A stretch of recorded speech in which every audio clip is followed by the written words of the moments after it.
when you look at the world through an emotional lens, then you're going to have very emotional responses to certain things you see. And what the left has done is taught young kids to look at the world emotionally. They have always appealed through emotion. In the case of abortion, in the case of race, by calling the Republicans racist. How can you vote for a racist party? They continue doing this time and time again. With ICE, they always talk about the illegal immigrants, how they fled persecution. They are trying to invoke emotion among people and trying to govern emotionally. Exactly had that with Israel. They had an overwhelming reaction because of the news and media that they have seen online. The pictures of the suffering children in Gaza, for example, many of them being obviously AI generated. So when you have an emotional reaction, that is much more powerful than having a reaction based off logic. And that's what the left understands, and that's what it has really done with the situation in Israel. Today's guest is one of the youngest rising voices in American political commentary. Gregory Lyakhov is a prominent political advocate and the youngest nationally syndicated columnist in the United States. A Newsmax columnist, his work has been featured in major outlets, including the New York Post, the Wall Street Journal, The Hill, and Reason Magazine. He's become a rising voice on issues ranging from anti-Semitism and media propaganda to Gen Z radicalization, information warfare, Israel free speech, and the broader cultural and political shifts happening across the West. Gregory, thank you so much for joining me. Thank you for having me on. Gregory, after October 7th, millions of people expected the world to respond with moral clarity after witnessing one of the worst terrorist attacks in modern history. But instead, many were shocked by how quickly parts of the West seemed to turn against Israel through campus protests, social media propaganda, media narratives, and even openly supporting Hamas. When you step back and look at everything happening right now, what do you think this moment is really revealing about America and the West in general? Yeah, I think this moment reveals exactly what the progressive agenda is, exactly what the liberal agenda is. It's to always go against mainstream, to always try and stand up for the oppressed and claim that the oppressor is always a reflection of the Western world. And in this case, Israel is the perfect reflection of the Western world. It's a flourishing democracy. It was established by the Western world. It was recently established. It's supported by the Western world. And it's the only real democracy and, nation that upholds the Western ideals in the Middle East. So it's the perfect target to really claim that it is the oppressor, and the oppressed, well, the oppressed are the Palestinians, according to this idea. So my generation has been taught for ages now that there is only a binary in our world where we have to view the world through an oppressed versus oppressor lens. And this situation with Israel is a direct reflection. So no wonder college campuses all around the country and really all around the world are targeting Israel, because Israel is, according to their view, the oppressors, and the oppressed are the Palestinians who are supposedly dying from Israel's war in Gaza. So you don't think that Israel is actually the issue here? It's more that Israel is exposing something much deeper that's already broken inside Western civilization? Is that Yeah, correct? Israel is not the issue. We can go case by case here. Israel is just one of the many issues that the left have been teaching, again, the younger generation to view through the lens of oppressed versus oppressor. We can look at race, for example. CRT, the entire claim of CRT, DEI, critical race theory, and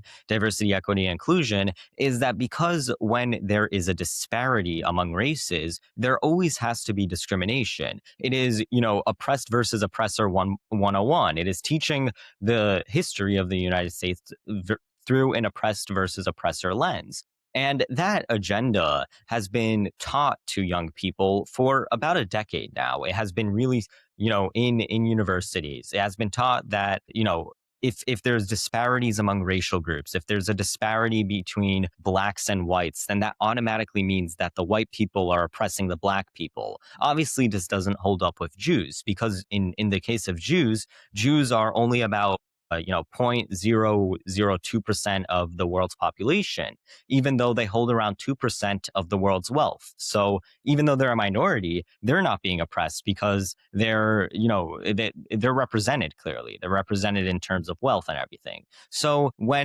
we look at this oppressed versus oppressor lens. It obviously has exceptions to the rule. Obviously, it's not a good way of looking at the world. And even though young people are conditioned to think this way, they pick and choose the minorities they want to apply this certain way of thinking. And Jews are not one of them. Asians aren't one of them. Groups that have obviously been persecuted in the past, almost genocided in the past, even if they are, the most persecuted group in the history of the world, they're not going to be given the same standard as these, left wing protests give Palestinians, for example, because these groups are minorities that are doing well, minorities that even with discrimination, even with being, almost genocided less than 100 years ago, these groups are still succeeding. And the left doesn't like that because it goes against their fundamental way of how they view the world. What would you say surprised you more after October 7th? Was it the Hamas attack itself or the reaction to it in the West? Yeah,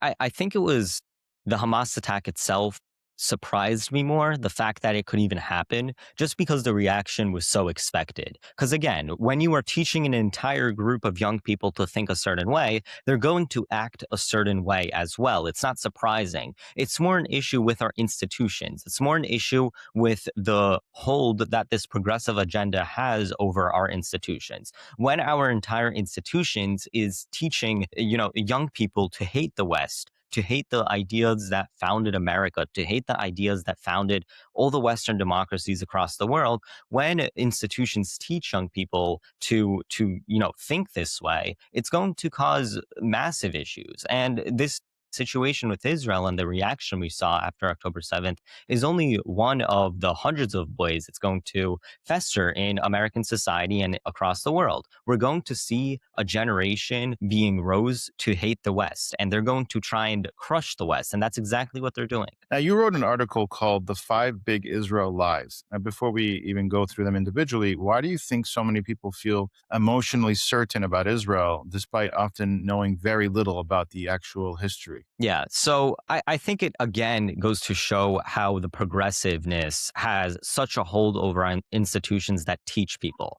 Because when you look at the world through an emotional lens, when you look at it emotionally, then you're going to have very emotional responses to certain things you see. And what the left has done is taught young kids to look at the world emotionally. They have always appealed through emotion. In the case of abortion, for example, they always tell the story of the woman. They always tell the story of the mother to try to get an emotional reaction that, Roe v. Wade, the overturning of Roe v. Wade took rights away from the mother. In the case of race, they're now using redistricting in Tennessee and in different southern states and now calling it racist to redistrict or to end the racial redistricting that was previously in our country. And they're appealing to the emotion by invoking race, by calling the Republicans racist. How can you vote for a racist party? They continue doing this time and time again. With ICE, they always talk about the illegal immigrants, stories, how they fled persecution. They are trying to invoke emotion among people and trying to govern emotionally. When you try to govern emotionally, then people are going to have overwhelming reaction. And people have exactly had that with Israel. They had an overwhelming reaction because of the news and media that they have seen online. The pictures of the suffering children in Gaza, for example, many of them being obviously AI generated. So when you have an emotional reaction, that is much more powerful than having a reaction based off logic. And that's what the left understands, and that's what it has really done with the situation in Israel. Now, one of the biggest accusations against Israel is genocide. You argue that accusation is not only false, but dangerous. Why? Well, look, the entire agenda that there's some sort of genocide in Gaza, that is not proven. That is just a crazy accusation that has absolutely no standing. The UN, in the UN's own report on the situation in Gaza, not only does it admit that there is no genocide, it also admits that there is no famine in Gaza either. There is no famine, there is no genocide. All of that is just false, and it is propaganda that the left is trying to push to again make Israel look as the oppressor and the Gazans look as oppressed. This is obviously very dangerous because there have been serious genocides in the world. There have been serious genocides like the Holocaust, which was an attempt to wipe out an entire group of people. And when we are talking about genocide and when we are falsely accusing different countries of committing genocide, it is extremely hurtful to what genocide actually means. Because in the Western world, almost always progress in our values. We almost always progress. We almost always expand the rights of other people. The few times we regressed in values was obviously the Holocaust. And, was obviously the Holocaust, where Germany went from a flourishing country that was a part of the Western world to a country that, again, attempted to wipe out an entire group of people. If we try and call every other country that is in a war a genocide, then it is going to have absolutely no meaning behind that word. That word genocide is going to have absolutely no meaning. And we're going to be accusing countries in the West of regressing in values. And that is a huge accusation. That is much bigger than just the accusation of genocide, because it is one thing for a genocide to happen outside of the Western world. Outside of the Western world, there are no countries that have the same exact morals, that have the same exact ideologies as inside the Western world. But if you are accusing a genocide happening inside the Western world, it is a much larger accusation. And that's why this is such a big deal that the left is calling this situation a genocide. It is basically saying that the only Western democracy in the Middle East is genociding others. And it is a perfect reason for people to start hating the Western world. And that's what's happening. Now, I was watching a clip of Douglas Murray, and he was saying how people are accusing Israel of being like the Nazis, Gaza as a concentration camp, a lot of this Holocaust language. Do you think that they're using that Holocaust language to weaponize politically? Do you think there's a reason why they're using this Holocaust language specifically against Israel? Well, I think that it's politically convenient. I, you know, I tend to think that there is much more ambiguity to these arguments where when they're saying that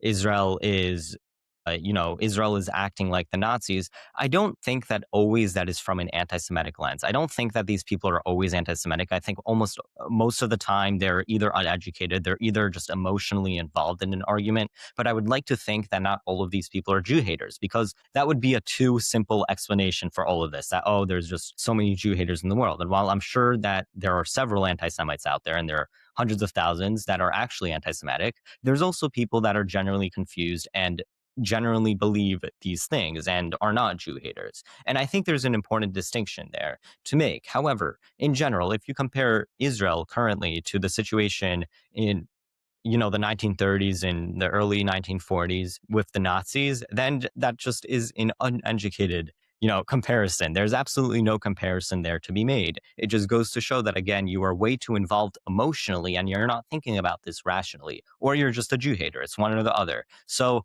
I think that there is a very politically convenient thing to connect this to the Holocaust. Because again, the Holocaust was a time in history, in the Western world's history, where it regress in values. And comparing this current situation to that has a huge, huge, huge political upside to it, because it means that, again, people are going to start getting involved emotionally. Once you get involved people emotionally, then those people are going to be very dedicated to the cause. And that's exactly what the left continues to do. Now, you argue that people often erase how this war actually began with October 7th. Why do you think that happens? Yeah, I think that people don't care anymore. I think that people are way too involved in this, way too involved in calling Israel the bad guy, that when they actually start looking at the situation through a rational lens, they forget that October 7th was started by Hamas. October 7th was started by Hamas, the organization that the Palestinians actually elected into power.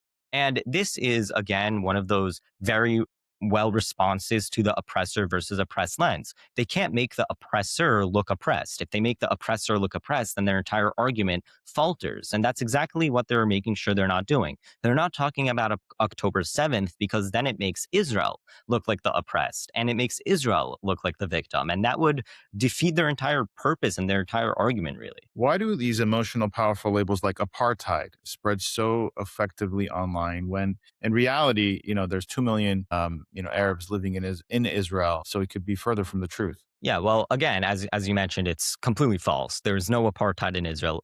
Israel's probably the number one best representation of a place that is not apartheid at all. I mean, there's several demographic groups living in Israel, several racial groups living in Israel. But again, it's this emotional label that they're trying to capitalize off. They're trying to get people involved in their movement based off an emotional response rather than a logical response. When you get people emotionally involved in something, again, it is such a strong wrong thing to do. It means that people are going to dedicate all of their time to that movement. It means that people are going to feel something for that movement. And capitalizing off someone's emotions, no matter how immoral that is, no matter how horrible that is from the standpoint of your political movement, when you capitalize off someone's emotions, you have much more dedicated followers. It's what Hitler did uh, in Nazi Germany, where he blamed everything on the Jews because it was a very emotional response. It means that people could let out their anger towards one certain group.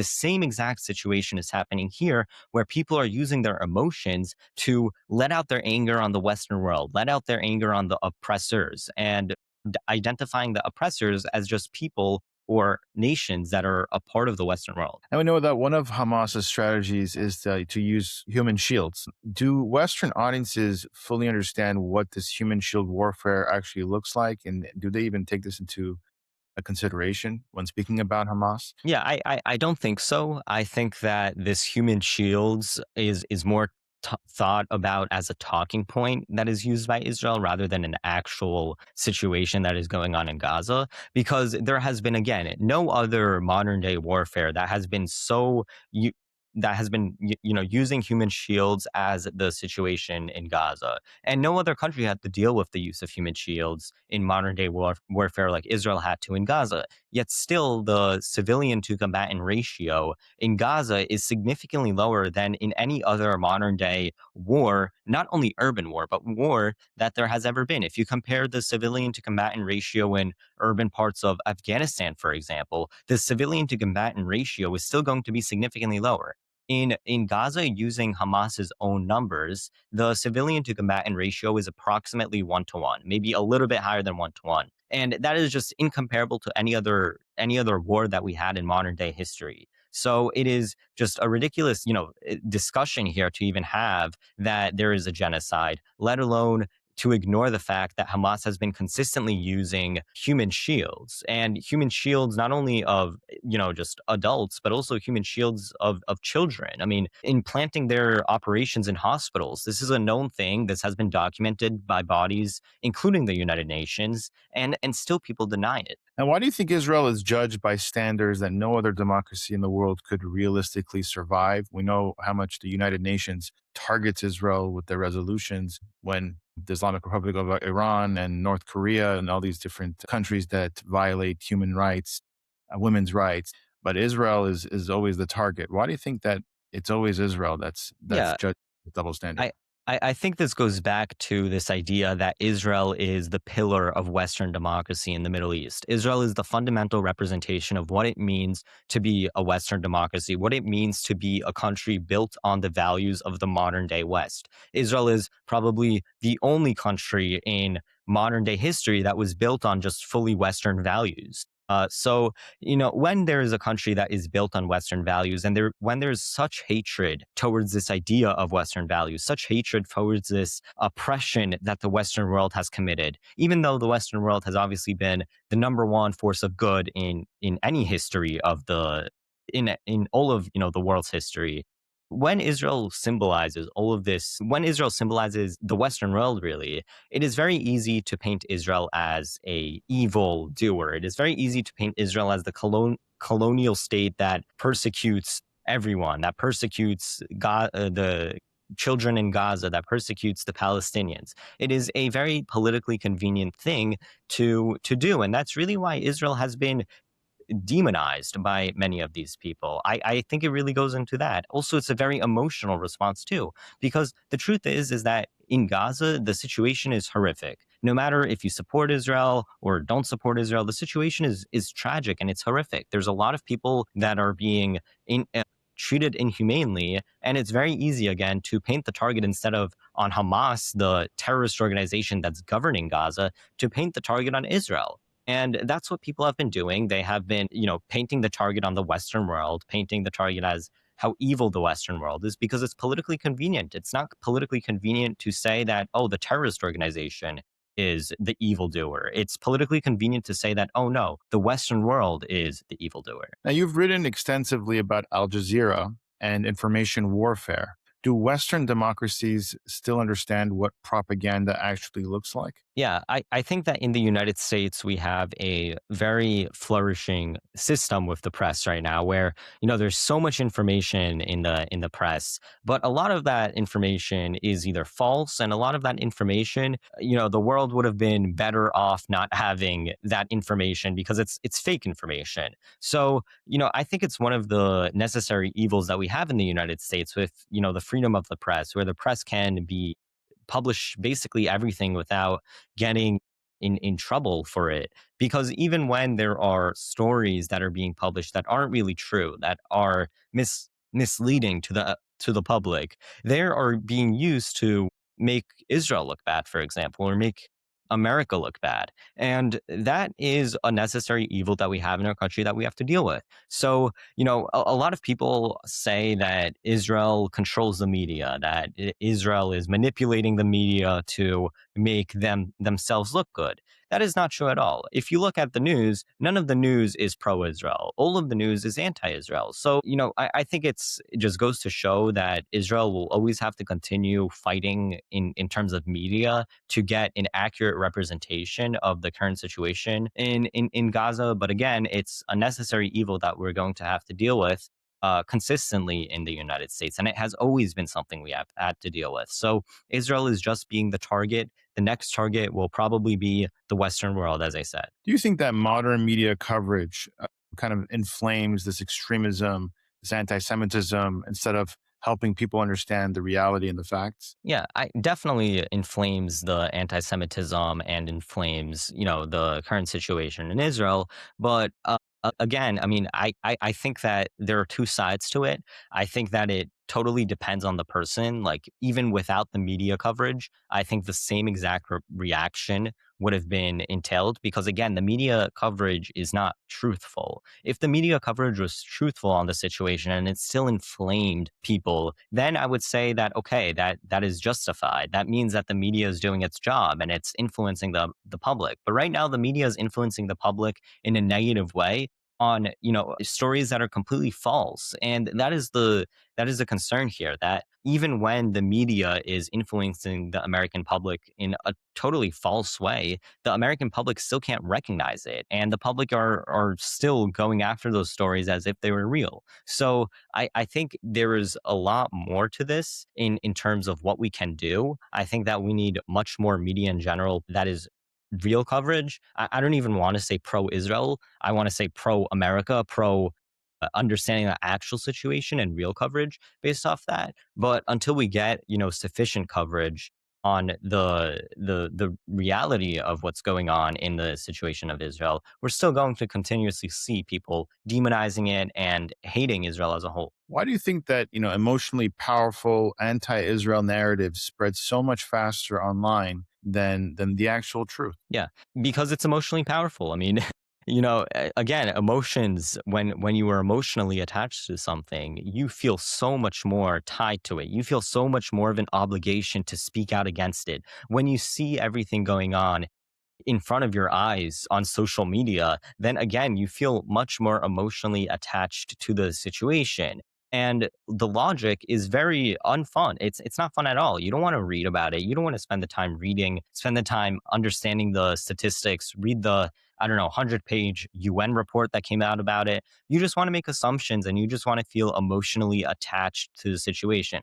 And that's what's happening. That when your emotions are attached to it, you feel much more of a sense to react to the situation. You feel as if it is necessary for you to do something about it rather than logically understand the situation. It is, it is a big issue, especially with social media, where social media invokes an emotional reaction, even when you subconsciously don't really see it.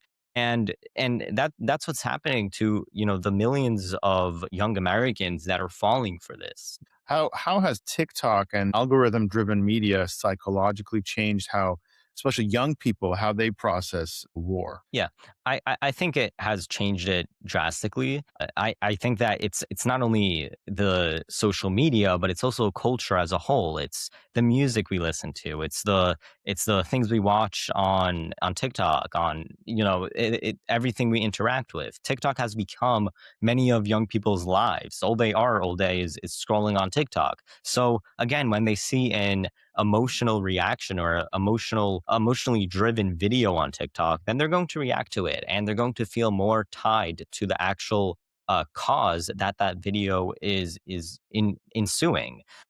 That's why I think, in general, all of this connects back to the culture and the culture of young people today, the culture that we're spreading and promoting among young people. That is the big concern here. The culture of hating the West, the culture of viewing the world through an oppressor versus oppressed lens, and a culture that is not pro America, but pro socialism, not pro America, but pro anti Semitism and pro, terrorism, really. And that's the culture that young people are being taught to understand and being taught to live by. And it's a very concerning culture that we're only just starting to see the effects of. Do you think that modern audiences are being psychologically manipulated by, like we said, the algorithm, social media, mainstream media without even realizing it? Yeah, 100%. I think that psychological manipulation in this case is the number one way the left in general and the anti-Israel crowd, anti-America crowd has been able to spread their propaganda.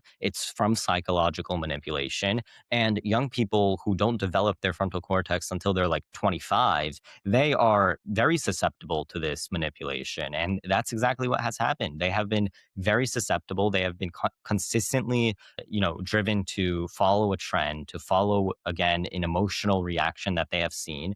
And it's all psychological manipulation. But the issue becomes when this psychological manipulation actually works and when people become indoctrinated by the leading institutions that we're supposed to trust, like universities, for example.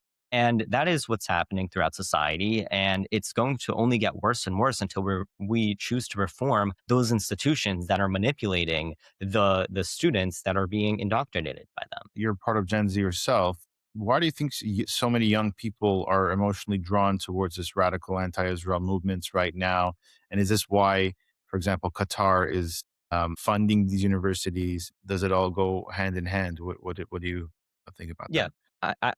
I think so. I think my generation overall is failing America, and it's failing America and the Western world because of the things we're being taught. We have in K through 12 education, we have literacy rates that are extremely low right now that are comparable to the literacy rates of the 1990s. We have math proficiency rates that are in some schools 0%, where an entire school doesn't pass a math test. We have neighborhoods where we have the public schools don't have any students that qualify for the state regents or state exams that they give out, the standardized state exams that they give out. It is a real issue, educationally speaking. And then these kids are being put in universities where the professors are socialists, where the professors are teaching these Marxist ideas. What do you think is going to happen when, the first real political interaction or political education that we get is from a socialist? We're going to turn socialist ourselves, and that's what's happening. It's because of the institutions, because of these institutionalized systems that are being forced to teach these children and indoctrinate these children into communism or Marxism. We saw it in New York City, and also anti-Israel, anti-Western hatred. Yeah. I recently interviewed Shai Davidai. He was a professor at Columbia and he spoke out after October 7th and lost his job after that and became an Israel activist. But what he told me was that the culprit at these universities is the professors themselves.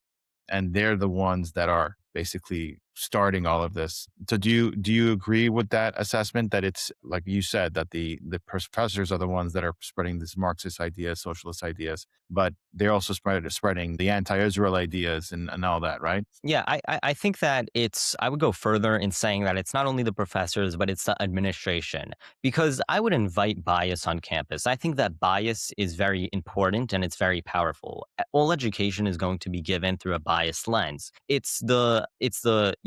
becomes a problem when you only show one bias. David Horowitz, who was the founder of the Freedom Center, has said this on multiple occasions. Well, or when he was alive, he has said this on multiple occasions where, bias should be invited on campus, but you should show both sides of the bias. You shouldn't only have a Marxist professor, you should also have a capitalist professor. And that's how the world should work. We should invite both sides of the bias, and then a person or a student can make an educated decision after being, not indoctrinated, but being after understanding both sides of the bias. And we don't have that anymore. We only have one side of the bias being presented. That's where it becomes an issue. So I don't really have an issue with Marxist professors. I have an issue when there isn't a professor from the other side that is also teaching at that same university, or that student is also partaking in that class. We should have both sides of bias always presented, because there will always be inherent bias. It's just a question whether you're willing to, rather than indoctrinate, to teach our students about the bias. Like you said, there's no longer any debate or discussion on these campuses. It's kind of a one-sided thing, but it's also, we're seeing it politically. The debates that we do see, they're so charged. Like 20, 30, 50 years ago, our debates were more civilized. People did want to have debate and have discussions, and now people are wanting to have that less and less. Do you see that? Yeah, I definitely. I mean, we don't have debates, for example, in public schools. In my own school, in my high school, we never really had these political conversations because, not to blame my school, but it's really because we couldn't have these political conversations. Every single time politics was brought up, it was an emotional reaction by either the parents or administration that would shut the political conversation down. When we are in an environment that, again, is so politically charged and we can't have those discussions, then we can't expect people to learn, and we can't expect people to want to continue having those discussions. What's going to happen is people are going to be more and more polarized in their own worlds. And it's exactly what did happen. It's exactly what happened on college campuses, where people, instead of being willing to have open discussions, instead of being willing to, pick up the mic, they instead started to have these encampments on campus. And, if you watched any of those videos of, conservative activists trying to sneak into those encampments, every single time that happened, those people would be kicked out and hated, because it's not about a discussion. It's not about a logical conversation with these people. It's about an emotional reaction. And you can't argue with emotions. You can't argue with emotions. You can't say that because you feel this way, it's wrong to feel this way. You can argue with logic, but when emotions becomes the only reason that you understand, then you're not going to have a system that is coherent. You're not going to have actual political discussion and understanding among people. That's exactly what has been, the most direct result from this world view of an oppressor versus oppressed lens, this worldview that somehow emotion governs over logic. And it's what the left has been appealing towards. It's what the left has been appealing towards every political argument that they have, where instead of governing through a logical or a legal lens, they govern through an emotional lens, and it has been extremely detrimental towards Generation Z. Now, you wrote that we're trying to tackle anti-Semitism too late. What did you mean by that? Yeah, I think that anti-Semitism in general is most important to be tackled in K through 12 education, because anti-Semitism never starts off as anti-Semitism. People aren't just magically Jew haters. That doesn't exist. What happens is people don't understand. People don't understand Israel, for example, or the situation in Gaza. And then from that, they become haters of Jews because Jewish people are representatives of Israel. It's just how the world works. And when you don't understand the situation in Gaza, and when you think it's a genocide, and when you think that Israelis are the people committing those genocides, and when you associate with Israel with the only Jewish state, then you are going to start hating Jews. It's just a logical, understandable reaction. Everyone would have the same reaction, and that's exactly what happened. So if we don't start it at through K through 12 education, if we don't teach the atrocities of the Western world, of when the Western world again regressed in values in the Holocaust, if we don't teach that more and more, then people are not going to understand it. People are just going to start hating different sectors. And it's not only a problem with Jews. It's Jewish people are not the only target here. It's also an issue with Muslims, where there are a lot of good people that happen to be Muslim, but there's also a lot of hatred towards them for some reason. It's not an only issue with Jews; it's an issue with demographics in general, and we have to start teaching that we have to look further than just race. We have to look further than just your religion, your culture. We have to look at people as Americans. We have to look at people as representatives of the world. And when we have an entire worldview that looks at people through race, that looks at people and separates them through race, like diversity, equity, and inclusion did, like affirmative action did, where people were trained to look at their race and think of them as privileged or think of them as underprivileged, think of them as the oppressors or think of them as the oppressed. When people are being taught to view the world through an oppressor versus oppressed, a racial lens, then you're going to have racial divide. And when you have racial divide, you're going to have racism, and it's going to result in things like anti-Semitism. Now, you have organizations like the ADL that kind of just goes after anything they think is anti Semitic. If you were running the ADL, how would you run it more effectively that they would be more effective in Yeah, what they're doing? so ADL, I think I actually like Jonathan Greenblatt. I think he's a wonderful person. I don't like the ADL. I don't like the organization. I also don't like institutionalized organizations. For example, APAC, I don't like. I don't like the fact that they give money to Democrats. I don't like the idea that they're, advocating for a foreign country in the United States. In general, I don't like it. I think it actually hurts the Jewish cause rather than helps it. And the best way I would say for these organizations to actually start contributing to the Western world and start contributing to the civil dialogue is by making honest assumptions about these things. I mean, look, I think that when the ADL went after conservatives, including Charlie Kirk in 2020 and 2020 to 2024 and the Biden Harris years, the ADL tried to go woke and it didn't work for them. And once you go woke, you can't go back. So it's in general an issue with these organizations that they try and be bipartisan. They try and not get involved in politics, but it doesn't really work that way. Once you try and once you try to remove yourself from politics when your entire career you spent in politics, you're just not going to have an honest reception among the people for that. So the best way these organizations, other than ceasing to exist, can help is by continuing to advocate honestly among the Jewish cause and in general anti-Semitism, and also pointing to anti-Semitism as not something necessarily that always has to do with Israel, but anti-Semitism as Jew hatred. Jew hatred does not always have to do with Israel. We don't always have to have Israel in the conversation with Jew hatred because Jew hatred by itself is wrong. It's not only wrong to be, anti-Israel or to think that the current situation in Gaza is a genocide. That is again an illogical response. It's an illogical response framed from a wrong way of looking at the world. But what's worse is when you are anti-Semitic. That is totally different. That is basically saying that you hate certain groups of people just because of their groups. So I think that there needs to be a distinction based off just being anti-Israel and being anti-Semitic. And just because you're anti-Israel, it doesn't always mean that you're anti-Semitic. Once you become anti-Zionist or anti the idea of Israel, as many of these people have become, then then there's obviously a rational response to call that anti-Semitic. But separating those two is also important for modern day political debate. Now, at what point does activism stop being activism and become intimidation? For example, you have on college campuses people marching for Palestine. You have the poor people in Gaza, whatever, and after that, you see people glorifying Hamas and openly supporting Hamas, a terrorist Yeah. organization. It kind of goes hand in hand. Why does that happen? And where do we draw the line between activism and intimidation? I think there is no fine line here. I think that there is, unfortunately, activism almost always turns into an intimidation in every movement, including the civil rights movement, which is framed as, one of the greatest movements of American history. The civil rights movement was also intimidation. There was a lot of violence in the civil rights movement.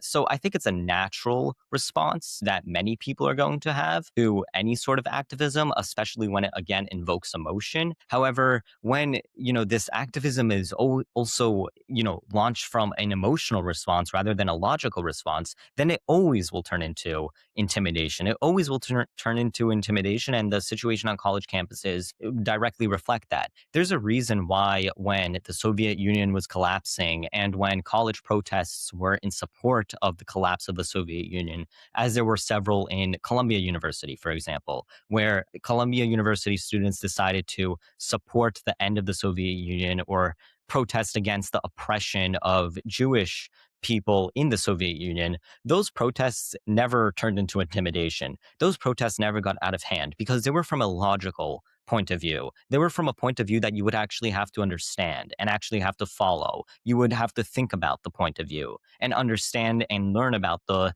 situation. Right now, we have an emotional point of view where people, again, can't point where Israel is on a map. And as funny as it is that people can't understand where the country that they're protesting is on the map, I mean, it shows that this is a purely emotional, and all emotional responses will turn into intimidation in these activism protests. Now, I saw that you recently interviewed Alan Dershowitz, who said that I didn't leave the left left me. Do you think many traditional liberals are secretly feeling politically homeless right now? I hope so. I hope so, not only because of Israel.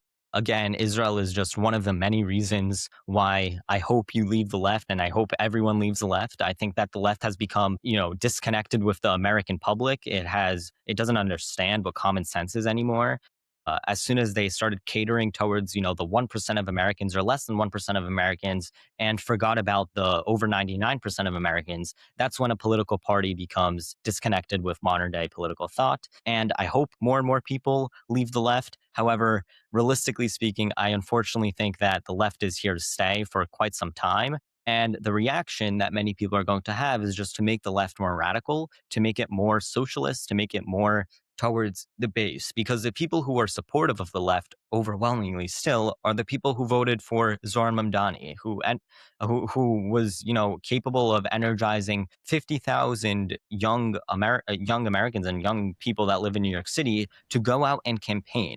50,000 young people campaigned for Zohar Mamdani, which is a crazy amount. It's more than any other mayoral race. When you energize people, then those people are going to become much more connected with those movements. They're going to feel, again, an emotional reaction towards those movements. That's what Donald Trump did in 2016 with his anti-establishment campaign, Drain the Swamp campaign. And that's what the left is going to turn into. It's going to make a lot of people more disconnected, especially people who support Israel. I mean, you can't be a Democrat and support Israel. It doesn't exist anymore. That train has long left the station. However, you can be a socialist and a Democrat now, which is something that never before was even in the same sentence. The Democrat Party used to be logical. Now it just turned into an illogical party that is truly representative of the communist wing of their party that is taking control. So, look, I hope that more and more people leave the left, but unfortunately, I think the left is still going to gain some political traction. Yeah, I recently saw Ben Shapiro was asked whether he thinks there are going to be more Zoran Mamdanis elected around, in America, and he said yes. Do you agree with that assessment? And unfortunately, but do you think that people like Mamdani could be elected in Yeah. more cities? Yeah, I remember when I was campaigning, fighting for Zoran Mamdani's loss in during the summer at Walk Away with Brandon Strack.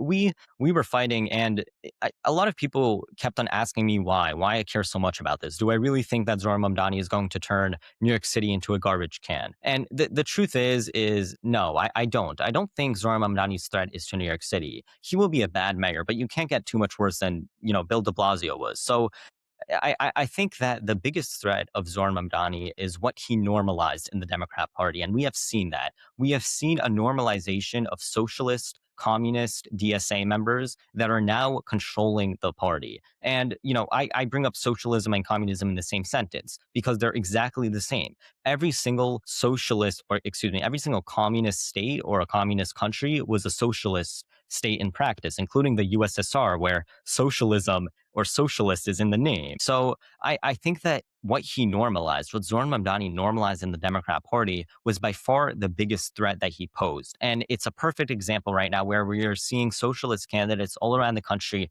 including in Los Angeles, where we see Nithya Raymond, who is running, who is a total DSA member. She's a socialist. Running for Los Angeles mayor. And it's happening all over the country. And it started with Zoran Mamdani because people have seen that young people are energized by socialism. Young people are energized by communism. And it's going to only continue. And that's what the left is going to turn into. Hakeem Jeffries, the minority leader of the House, is scared for his seat. He's scared that if he doesn't, endorse Zoran Mamdani, or if he doesn't fight with Zoran Mamdani, then the Zoran Mamdani is going to take over his party. And that's exactly what's happening. We see that relatively moderate Democrats, who I don't want to call moderate. They're not really moderate, but in this case, I guess they're more moderate than Zoran Mamdani. They're being taken over by the radical wing of their party, and it's turning into a chaotic situation where we're going to see the entire Democrat Party turn into the Socialist Party, and that's what's happening, and it's going to continue until we fight back and we fight against this rise in socialism. Now, what happened to parts of the American right on Israel? Why do figures like Tucker Carlson resonate so strongly with the younger conservatives right now? Yeah, I think this is $1 million question. I mean, Tucker Carlson in general, I would like to believe that he is not an anti-Semite, or at least for, most of his life, he was not an anti-Semite. I met him, I was wearing a Jewish pin, a hostage pin, and an Israeli flag when I met him. And this was last summer. And he was the nicest person I've ever met in politics, ever, in the history of politics. So I really would like to think that he is not a Jew hater or anti-Semite. However, what he has been his entire career is being very against the mainstream, being very against the establishment. And what the left has done very successfully is painted Israel as the establishment. They painted Israel as the controller behind the scenes, as the country pulling the strings, as they say. And they have been very successful in doing so, in part to the help of groups like the ADL and AIPAC, which have fed into this narrative of being institutionalized pro-Israel, pro-Israel controllers of the government, as the left says. And unfortunately, Tucker Carlson fell for it. Tucker Carlson fell for this idea that somehow Israel is the institutionalized oppressor. And, when Israel becomes mainstream, the people who have always fought against the mainstream are going to fight against Israel. And the reaction also doesn't help. Tucker Carlson was ousted by many Republicans long before he was ousted by Trump. But in, about a year ago, when he first started talking out against Israel, people started calling him anti-Semitic right away. And when you call everyone anti-Semitic, when you call everyone who criticizes Israel anti-Semitic, then those people who are criticizing Israel would only like to criticize Israel more and more. And that's what happened with him. He continued to criticize Israel. He continued getting publicity for it. So I think it stems from this hatred towards the establishment. I think that was the original reason why Tucker Carlson went against Israel and why all of these right-wing voices are going against Israel. And people are feeding into it because, again, they're enjoying this hatred of the establishment. They're enjoying to point fingers at a country. And that's what's happening. Now it's out of control. Now it has turned into much more than just hatred towards the establishment. It's turning into spite. It's turning into hatred towards the people that are trying to cancel you out of the Republican Party. And, that's for Tucker Carlson. There's also obviously anti-Semitic voices. There's people that just hate Jews, that just want to blame Jews irrationally. And that's why they're speaking out against Israel. But, in combination, it's becoming popular because it's, again, this anti-establishment right that is encouraging this. It's never going to turn into the mainstream right, at least not for now. As we saw again, Donald Trump has successfully ousted these voices that are being irrational against Israel, that are being irrational against Western democracy in general, including Tucker Carlson. But, we need to fight. It's going to be an ongoing battle to make sure that the right stays the right it is now. And it's not going to turn into the Tucker Carlson right, where there's an irrational hatred of Israel for no reason. Now, how scary is it when you have somebody, for example, like Candace Owens, who enjoys spreading conspiracy theories? For example, what happened, with Erica Kirk and all that. There were so many different theories of how Charlie Kirk was killed, Israel being involved, and all that stuff. But being that she has such a large audience, how scary is it that one person could just push out all these, conspiracy theories as if they're 100% fact. Yeah, look, Candace Owens has been crazy for long before the current hatred towards, I don't know, Erica Kirk and all of the stuff she's spewing out of, really absolutely no point that she's spewing now. She's been crazy long before that. It becomes a concern when people who have not been crazy, like Tucker Carlson, who have been genuine before, who have been huge extreme contributors to the conservative movement, like he was with the Daily Caller, like he was when he was still at Fox News. When these people become crazy or when these people become bigots against Israel, that's when it becomes a concern. And his platform is huge. You can't deny it. His platform is huge, and it's only going to grow as he becomes more and more popular among the young Americans who have fallen into this trend of falling for being anti-Israel.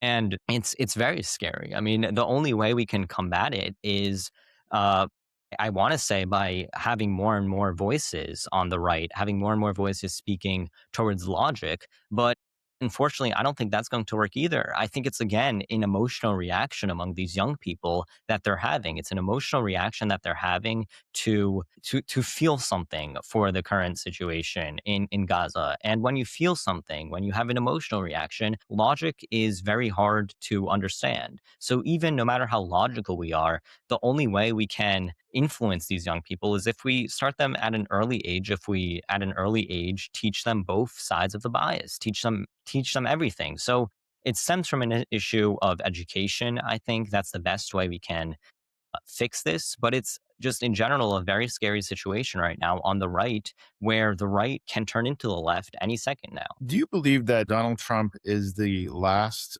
pro Israel president, or that we could possibly have more pro Israel presidents in the future? Yeah, I think that pro-Israel, I don't know if I would use that term. I would use pro-America. I think being pro-America is being pro-Israel, and understanding that being pro-America is being pro-Israel and pro-Western democracy is a very important point. And I hope he's not the last president. I think that in 2028, whether it's JD Vance or Marco Rubio, I like them both. I think that both of them would be excellent pro-American presidents. And even though they differ in foreign policy, I think that both of them are excellent choices. So I hope he's not going to be the only pro Israel president or the last pro Israel president. But one thing is for sure, and that is that when Donald Trump leaves office and no longer is involved in politics, the entire Republican Party will change. The entire GOP will change. It will go through an identity crisis. And it already has been going through an identity crisis. And denying that will not do anyone good. So I hope that he's going to his legacy will continue living on, in that there will be other pro-Israel, pro-American presidents. But if there's going to be a left president or a president elected by the Democrat Party, I can assure you that he will not be a very pro-Israel president. Now, you're part of the younger generation watching all of this unfold in real time. Are you hopeful or pessimistic about the future? And what message would you give to young people right now who kind of feel overwhelmed trying to separate this truth from propaganda, from falsehood? Yeah, I think that if you are a young person and you are feeling an overwhelming emotion to separate truth from propaganda, then you're already on the right track. Then you are already going to come to a logical explanation, because again, propaganda is controlled by emotion. And if you can recognize that it's an emotional response rather than a logical response, and you would rather your logical response to govern, then you are going to be a successful person. You're going to understand the situation, and you're going to eventually turn into a person who is educated, who is not going to fall for the propaganda trap that these, anti-Israel haters of America are setting for you. However, I do think that even though there is clearly a generation that is failing the Western world, that is failing America, my generation that is failing America, I think there's an opportunity for us to change, and there's always an opportunity for us to change. But it starts with the education that we receive. It starts with the institutions that are tasked with providing us a a real view of the world and educating us in a real view of the world, but are not doing that. And if we want to make a real difference, if we want to make sure that children are being brought up into this world and loving America, loving the Western world, loving democracy, loving our Constitution, the only way to do that is by reforming our education system, both on the K through 12 and upper education level. And that is it takes a lot of effort. It's very difficult. However, it's really the elephant in the room that never is being discussed, because if we don't fix our education, then we can expect those people that are being taught by our education to be any good. So for young people who genuinely want to make a difference, who genuinely want to learn, they are going to learn. But there are resources online to learn, and you are going to turn into a smart person that is not educated by our education system, but is educated by real world issues and actual information. And I think that's the best way, young people can really get involved right now. They can get involved. They could seek help really in understanding the world by using online courses. I know Hillsdale College has great online courses that you can use to learn about American history, but also, you know, read. If you read, the more you read, the better you will understand the world. So I guess that's my message, to just continue understanding the world, not only through the lens that you are being taught to see the world, but also through every single lens out there. So the more information you understand, the more information you garner, then the better informed you will be, and the better you will understand the world as it is today. Gregory, I want to thank you for your time. I truly appreciate this interview. I think that you have a very, very bright future ahead of you, and I'm excited to see it unfold. Would Thank love to you. have you back.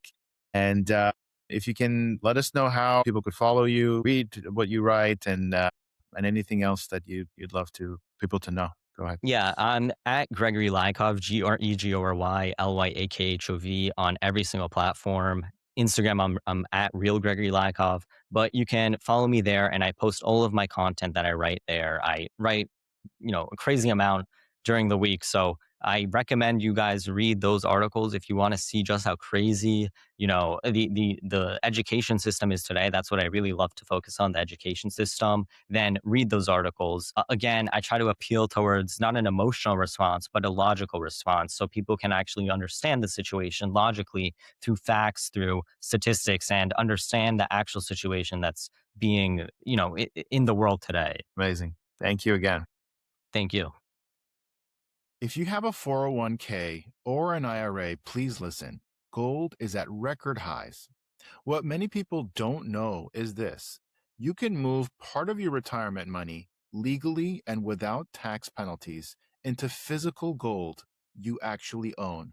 Alpha Omega Gold helps you do this through a gold IRA. Your gold is real, it is stored safely, it is in your name. Learn more at ao.gold/stand. Alpha Omega Gold is our sponsor, and they proudly stand with Israel.